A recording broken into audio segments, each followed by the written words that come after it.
Le Christ est ressuscité. Ça veut dire le Christ s'est mis debout et vous vous asseyez. Mais bon, asseyez-vous quand même. Le Christ est ressuscité, ça veut dire le Christ s'est mis debout, le Christ s'est relevé. Le Christ vient nous réveiller. Alors, je sais pas, parfois il y a l'effet, vous savez, on est passé de la canicule depuis 78 jours sans pluie, hier une pluie de bénédiction sur notre Provence bien-aimée, et puis, et d'autres régions aussi. Et puis là, maintenant, le Mistral, on descend de 10 degrés, ça fait des chocs. Alors, pour les uns, ça les endort, les autres, ça les réveille. Moi, ça me réveille.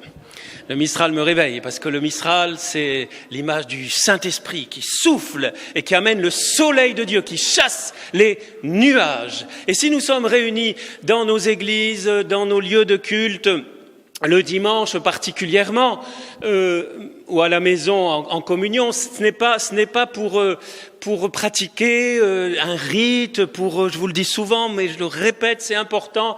C'est pas parce qu'il faut, même s'il faut. C'est un catholique, ça va à la messe le dimanche, voilà. Et ne pas y aller, c'est un péché. Je vous le redis au passage, quand même. Il faut s'en confesser, sauf pour des raisons valables, évidemment. Mais enfin, on ne pratique pas, on ne suit pas Jésus à coup de loi, même si la loi est importante, même s'il nous faut des règles. Si on n'a pas de règles, c'est la déconfiture, quoi. Tout part à volo, comme on dit en italien. Et donc, c'est la catastrophe. Donc, il nous faut des règles, mais ça ne suffit pas. D'ailleurs, la première lecture, les amis, nous le dit bien.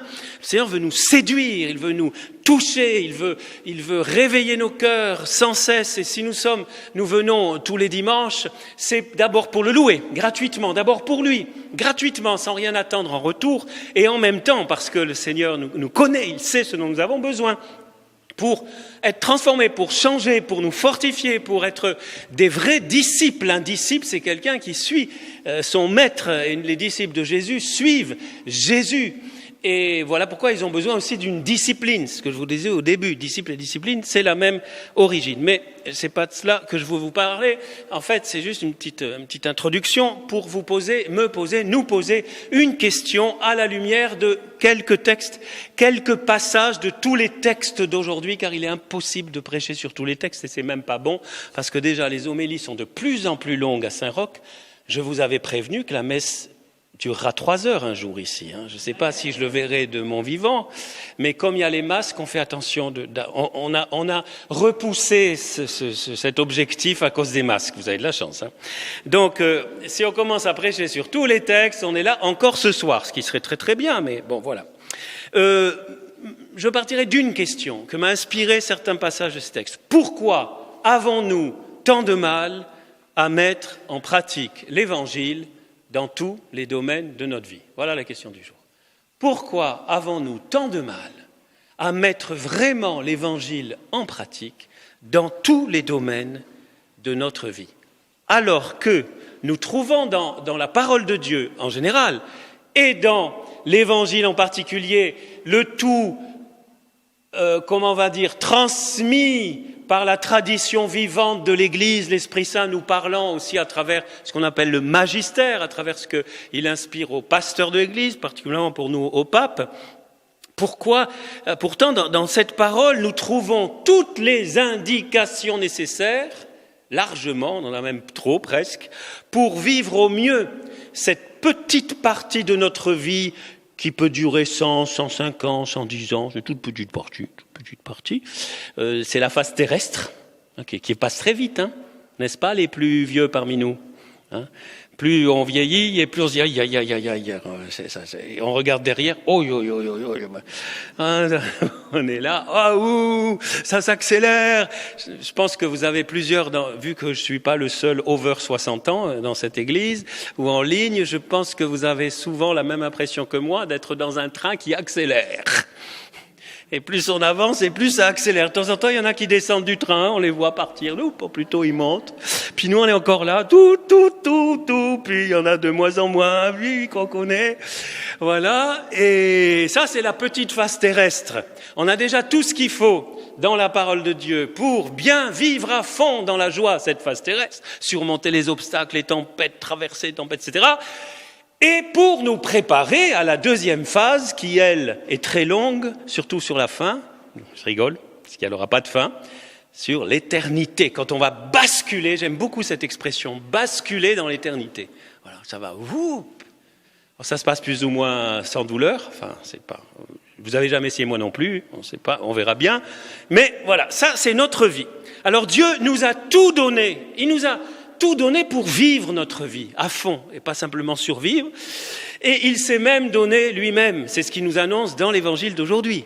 Il s'est donné en son Fils Jésus qui est mort et qui est ressuscité, je le répète parce que tout le monde ne le sait pas, peut-être certains qui nous écoutent, vous ne savez pas tous que Jésus de Nazareth, Fils de Dieu, Dieu fait homme dans le sein de Marie par l'opération du Saint-Esprit, est mort, a souffert, est mort, est ressuscité, donc il ne peut plus mourir, c'est fini, il est vivant, il est ici, et par le Saint-Esprit, nous pouvons accueillir son œuvre de salut dans nos vies. Voilà, ça c'est génial. Amen. Ceux qui croient disent Amen. Amen. Ça va, il y a des chrétiens dans l'église, super. Alors, face à ça, nous avons souvent l'impression, en tout cas je parle pour moi, quand je dis nous, c'est moi, mais je pense que je ne suis pas le seul dans ce cas-là, l'impression parfois de faire un peu du surplace dans notre mise en pratique de l'évangile, de la parole de Dieu. Au mieux du surplace, au pire reculer, mais de ne pas réussir à vraiment, comme on dit aujourd'hui, acter, c'est le grand verbe à la mode, acter la parole de Dieu, la mettre en acte, la mettre en pratique pour qu'elle transforme notre vie. Pourquoi ? Parce que cette parole et l'évangile est la source d'un bonheur extraordinaire, est la source d'une paix, est la source d'une joie que rien et personne ne pourra nous enlever, est la source aussi d'un épanouissement, un très beau mot français intraduisible dans les autres langues. Essayez en italien, vous n'y arriverez pas. Épanouissement. Comme des fleurs qui s'épanouissent au soleil de Provence. Waouh, c'est beau. Et les abeilles viennent butiner. Non, je ne vais pas faire de la poésie, ce n'est pas mon style. Donc, un épanouissement. Source aussi et surtout d'un amour, de l'amour parfait, de l'amour véritable pour lequel nous sommes faits. Donc, ça doit nous donner envie. Et puis, on est là, on aimerait, et on y arrive difficilement en tout cas. Et pas simplement pour nous, mais aussi pour les autres, parce que si on acte l'évangile, si on le met en pratique, nous devenons des évangiles, au point que je dirais plus, chers frères et sœurs, mais chers évangiles, comment allez-vous ce matin ? Des évangiles vivants qui deviennent une parole pour les autres. Ça, c'est fantastique, c'est le plus beau des témoignages. Le pape François revient souvent, avec d'autres mots, sur cette question, que la plus belle des évangélisations, la plus forte, la plus puissante, sans exclure celle directe où on prononce le nom de Jésus, qui est nécessaire, etc., mais c'est de nous voir vivre l'évangile. Si les gens qui ne connaissent pas Jésus nous voient vivre l'évangile, les amis, il ne faut pas beaucoup de temps pour qu'ils trouvent Jésus, pas beaucoup. C'est extrêmement contagieux. Très, très, très contagieux. Parce que ils voient en acte, particulièrement les jeunes, mais pas que les jeunes. Les jeunes, d'une façon spéciale, sont très, très sensibles à la cohérence. Peut-être plus que nous, les vieux. Pas vous, hein, qui parfois, on en a tellement vu, qu'on perd une espèce de naïveté, puis on se dit, ouais, de toute façon, il y a de la compromission, tout le monde ment, tout le monde est hypocrite, et tout. J'exagère, un tout petit peu. Mais quand on est jeune, frère, on croit que tout le monde, voilà. Et puis on découvre que, non. Et en grandissant, on découvre qu'il n'y a pas tellement de cohérence, même parfois chez les chrétiens, même chez les prêtres, même chez ceux chez qui on attendrait une cohérence. La cohérence de vie. On cite souvent Gandhi qui dit que s'il avait trouvé des chrétiens qui vivaient vraiment l'évangile, il se serait fait chrétien. Bon, on peut discuter sur cette citation, mais quand même. Je pense que si une grande majorité des chrétiens vivaient vraiment l'évangile, d'abord le monde irait beaucoup mieux. Vous voyez, et ça, j'insiste là-dessus parce que ça ne nous concerne pas seulement nous. On est dans une société tellement individualiste qu'on oublie souvent cette dimension communautaire, sociétale, comme on dit aussi aujourd'hui, qui fait qu'un chrétien qui vit vraiment l'évangile, c'est une bombe, dans le bon sens du terme, hein, pas terroriste, mais il va faire du bien, ça va changer autour de lui son oikos, on dit en grec, c'est-à-dire son milieu de vie. Voilà. Et les gens vont nous dire, mais ça vient d'où ta joie ? Ça vous est sûrement arrivé l'une fois ou l'autre. Mais comment ? Mais avec les tuiles qui te tombent dessus en ce moment, mais comment t'es en paix ? Mais comment ? Et là, c'est le moment de répondre. Hein. Oh non, c'est parce qu'il fait beau, c'est le soleil de Geoffrey Juge. Non, c'est le moment de répondre. Voilà. Alors pourquoi, je reviens à ma question, pourquoi avons-nous tant de mal à mettre en pratique l'évangile jusqu'au bout et dans tous les domaines de notre vie ? C'est ça surtout. Alors il y a beaucoup de réponses à cette question et je ne les détaillerai pas. Moi j'irai directement au remède que nous trouvons dans la deuxième lecture. C'est cette deuxième lecture qui m'a inspiré aujourd'hui, cette méditation. où saint Paul nous donne un conseil qui est un véritable remède. Je relis saint Paul aux Romains 12. « Ne prenez pas pour modèle le monde présent, mais transformez-vous en renouvelant votre façon de penser pour discerner quelle est la volonté de Dieu, ce qui est bon, ce qui est capable de lui plaire, ce qui est parfait. » Donc au centre de ce conseil, de ce remède, il y a une invitation de la part de Dieu à travers Paul, c'est Dieu qui nous parle dans cette parole, à une transformation par le renouvellement de notre façon de penser. Il y a une autre traduction qui dit « Soyez transformés par le renouvellement de l'entendement ». Le mot grec, c'est vraiment les pensées, l'entendement, la façon de penser. On pourrait résumer en disant un changement de mentalité qui entraîne une transformation de notre vie. Un changement de mentalité, renouvellement, transformation, mentalité. Je crois qu'ici, nous avons non seulement une réponse à notre question, mais un remède. C'est-à-dire que nous sommes comme freinés dans notre conversion finalement évangélique, c'est-à-dire de vivre l'évangile, par la mentalité qui a besoin d'être transformé et de ne plus vivre selon la mentalité du monde. Vous avez vu comment commence saint Paul ? Ne prenez pas pour modèle le monde présent.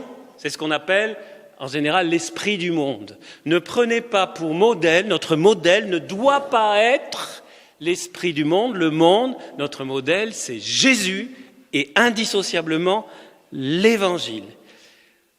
Et, vous voyez, cette transformation est possible si elle est à la fois, et c'est le deuxième, le point central, vous me suivez, c'est peut-être un peu compliqué comme ça, mais vous allez voir, c'est simple. Elle est le fruit d'une décision personnelle et elle est un don de Dieu. Les deux. 2D. Décision, don de Dieu, même 3. D. Décision personnelle, don de Dieu. Elle est une décision personnelle, attention, il ne s'agit pas de tout remettre sans cesse en question. Il y a la foi, il y a le principe, il y a la parole de Dieu, mais d'accepter, si nous ne voulons pas changer, si nous voulons rester comme ça, si nous sommes dans l'immobilisme, et hier on en a parlé, on a fait un geste pour avancer, pour venir vers Jésus, eh bien il ne se passera rien et Dieu ne pourra rien faire pour nous. Si nous ne voulons pas bouger d'un pouce, si nous avons des principes, voilà, j'ai ces idées, j'ai mon idée, je suis comme ça, je suis comme ça, reste comme ça et tu vas être triste et voilà. Non, vous voyez, et ça c'est possible à tout âge, c'est ça qui est fantastique. On connaît tous, moi je connais beaucoup de personnes, plusieurs personnes, qui se sont laissées renouveler à 50 ans, 60 ans, 70 ans, 80 ans, même plus.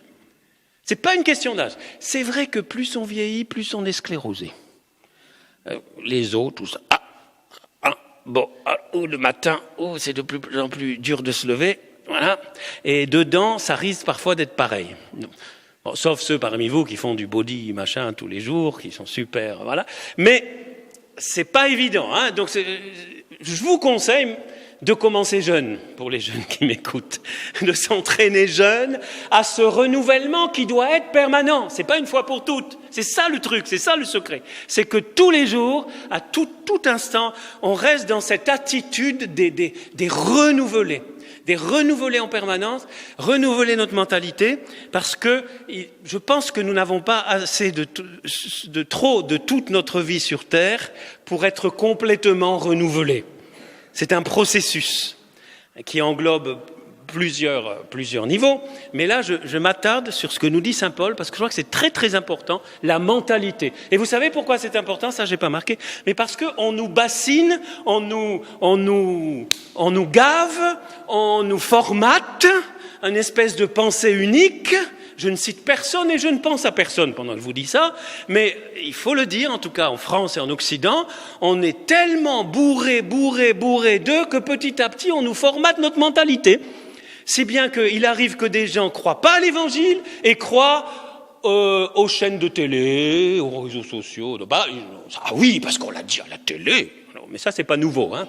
Parole d'évangile. On nous formate et alors, un peu comme des moutons de Panurge, vous connaissez les moutons de Panurge, on suit bêtement la masse. Ça, c'est terrible, terrible. C'est pour ça que Saint Paul, c'est très très important ce qu'il nous dit là. Il dit, laissez-vous renouveler votre pensée, bien sûr en prenant un modèle sur Jésus, etc. Et voilà, c'est une décision personnelle. Si on ne veut pas bouger, on ne bougera pas.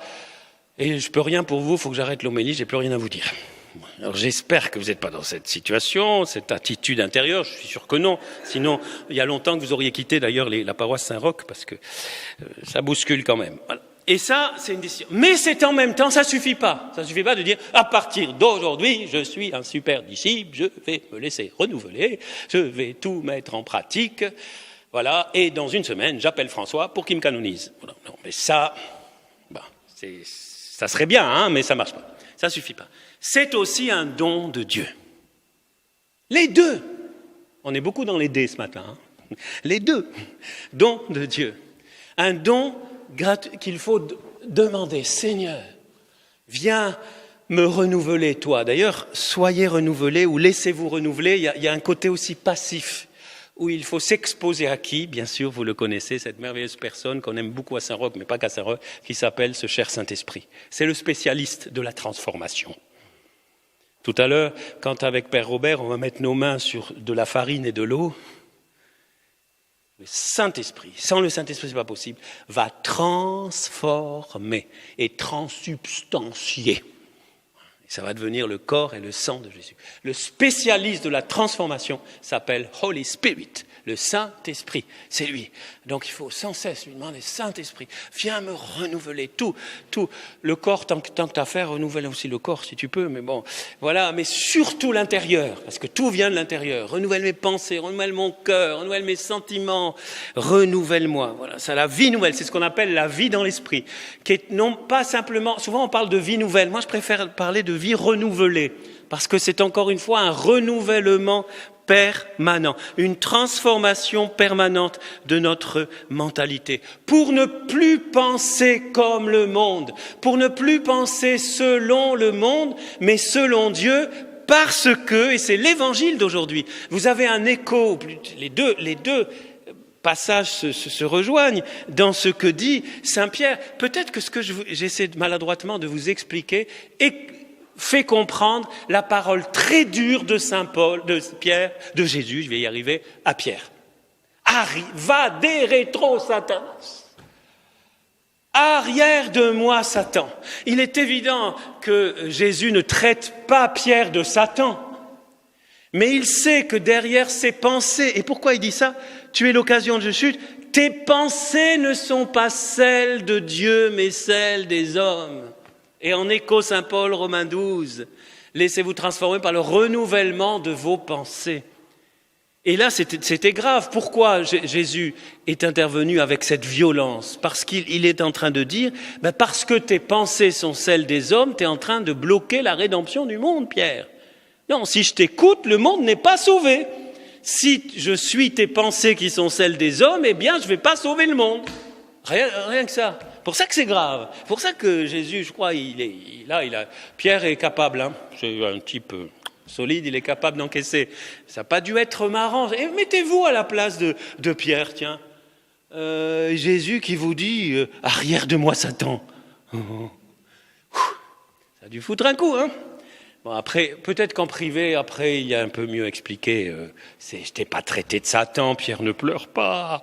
Non, mais je voulais dire que, voilà, il faut que tu te laisses renouveler tes pensées et que tu rentres dans mes pensées. Il n'y a pas d'autre, et je conclus, il n'y a pas d'autre chemin pour mettre en pratique l'évangile et donc être heureux et rendre beaucoup d'autres heureux. Il n'y a pas d'autre chemin de transformation de la société. Vous savez, je pense aux chrétiens qui s'engagent en politique notamment. J'aurais bien aimé, moi, mais bon, j'ai eu un autre parcours. Comme prêtre, on ne doit pas s'engager en politique. Mais des chrétiens qui s'engagent en politique, il faut qu'ils aient ce renouvellement. Tous, on doit l'avoir. Mais si on veut renouveler sa société, sans être renouvelés nous-mêmes, ça ne marche pas. C'est du bla, bla, bla. D'ailleurs, les gens le voient bien, ils ne font plus confiance. Ils font confiance à des gens qui vivent. et qui sont renouvelés eux-mêmes.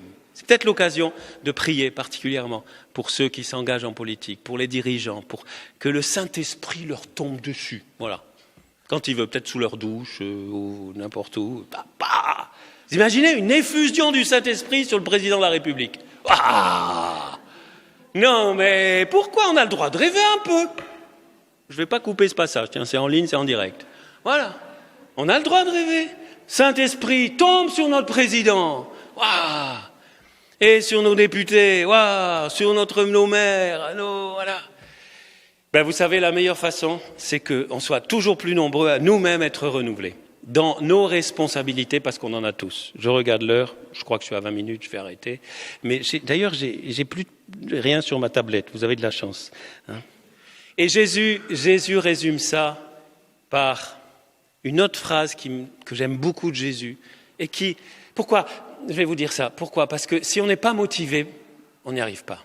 Je pourrais développer cet autre point. Je ne le fais pas pour pas être trop long. Mais la motivation est essentielle. C'est pour ça qu'il faut bien comprendre que de notre transformation dépend la transformation du monde. Non pas parce qu'on est meilleur, mais parce qu'on est semé dans ce monde, comme du bon grain, si possible.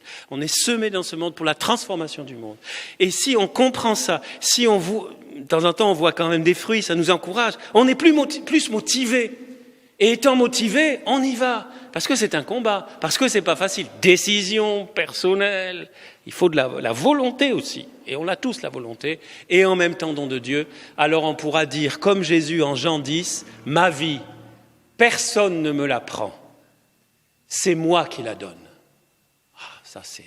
Et en écho, Sainte Mère Teresa, dont on a fêté le 110 ans de la naissance, le 26 août, disait « Fais quelque chose de beau de ta vie.